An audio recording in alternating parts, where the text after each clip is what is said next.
Kagustuhan ang pagiging masaya. Maaari mong piliing maging masaya. May mga magpapalungkot sa iyo sa buhay pero nasa iyo kung magpapaapekto ka o hindi.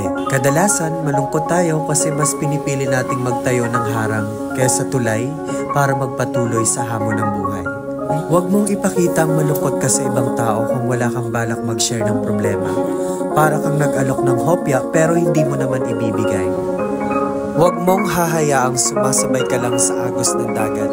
Minsan, dapat ikaw mismo ang kokontrol ng direksyon nito. Kung gusto mong mag-grow, i-let go mo ang lahat ng mga bagay na hindi naman nakakatulong sa'yo.